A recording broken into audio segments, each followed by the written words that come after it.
Isaías capítulo 10. Ai dos que decretam leis injustas, e dos escrivães que escrevem perversidades, para privarem da justiça os necessitados, e arrebatarem o direito aos aflitos do meu povo, para despojarem as viúvas e roubarem os órfãos. Mas que fareis vós no dia da visitação, e na desolação, que há de vir de longe? A quem recorrereis para obter socorro, e onde deixareis a vossa riqueza? Nada mais resta senão curvar-vos entre os presos, ou cair entre os mortos.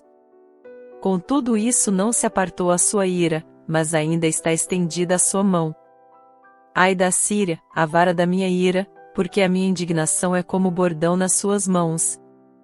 Eu a envio contra uma nação ímpia, e contra o povo do meu furor lhe dou ordem, para tomar o despojo, para arrebatar a presa, e para os pisar aos pés, como a lama das ruas.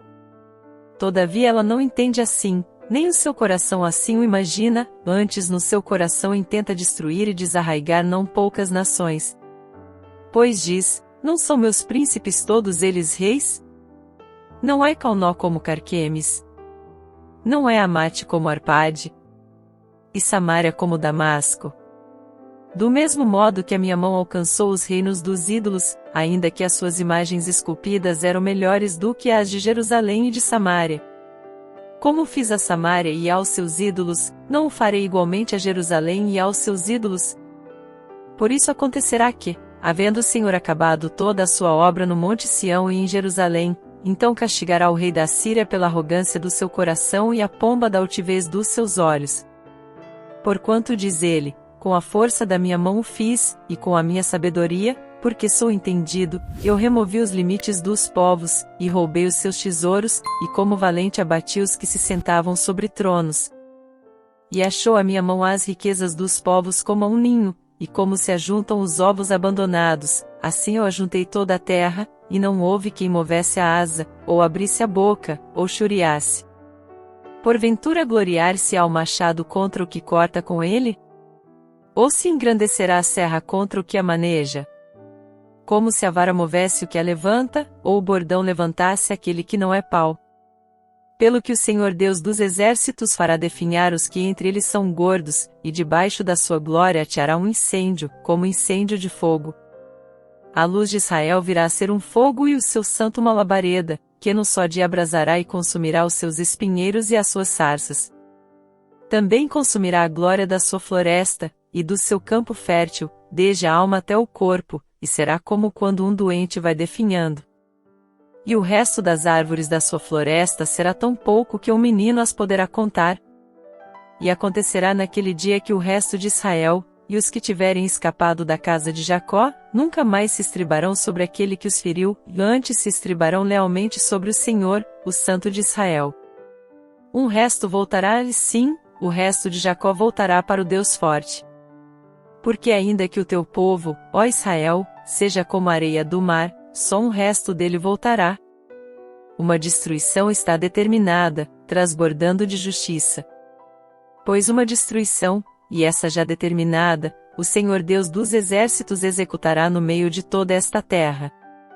Pelo que assim diz o Senhor Deus dos exércitos, ó povo meu, que habitas em Sião, não temas a Síria, quando te ferir com a vara, e contra te levantar o seu bordão à maneira dos egípcios, porque daqui a bem pouco se cumprirá a minha indignação, e a minha ira servirá para os consumir.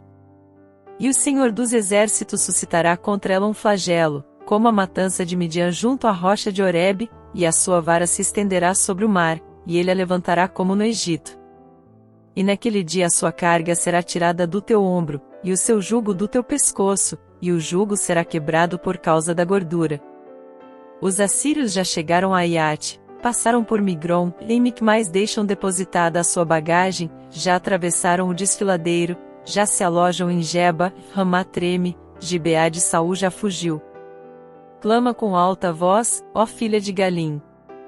Ouve, ó Laís. Responde-lhe, ó Anatote. Já se foi Madmena, os moradores de Gebim procuram refúgio. Hoje mesmo parará em Nobe, sacudirá o punho contra o monte da filha de Sião, o outeiro de Jerusalém. Eis que o Senhor Deus dos exércitos cortará os ramos com violência, e os de alta estatura serão cortados, e os elevados serão abatidos. E cortará com o ferro o emaranhado da floresta, e o Líbano cairá pela mão de um poderoso. Este capítulo é rico em temas de justiça divina, soberania de Deus e a responsabilidade humana. Vamos explorá-lo detalhadamente. 1. A advertência contra a arrogância e a opressão, Isaías 10, versos 1 a 4. Ponto principal: Isaías começa condenando aqueles que fazem leis injustas e opressoras, destacando a injustiça social e a exploração dos necessitados. Aplicabilidade: este trecho nos lembra da importância da justiça e da equidade em nossa sociedade.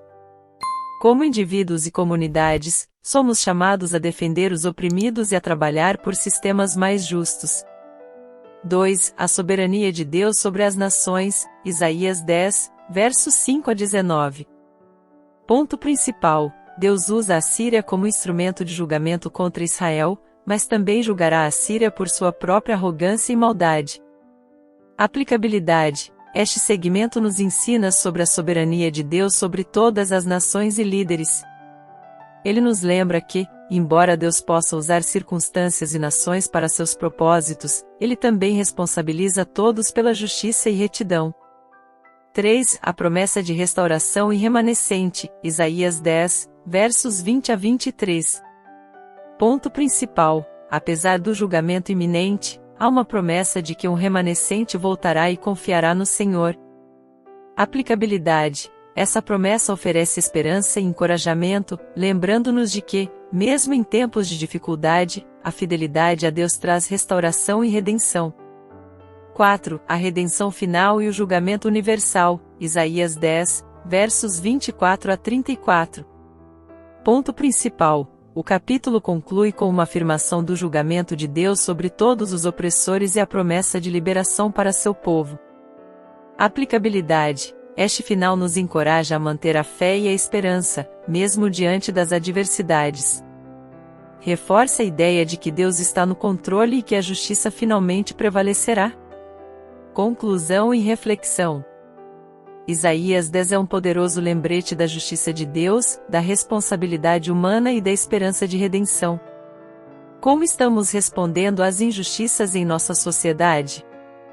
De que maneira confiamos na soberania de Deus em nossa vida pessoal e comunitária? Este capítulo nos desafia a viver com justiça, humildade e fé, confiando na soberania e na promessa redentora de Deus.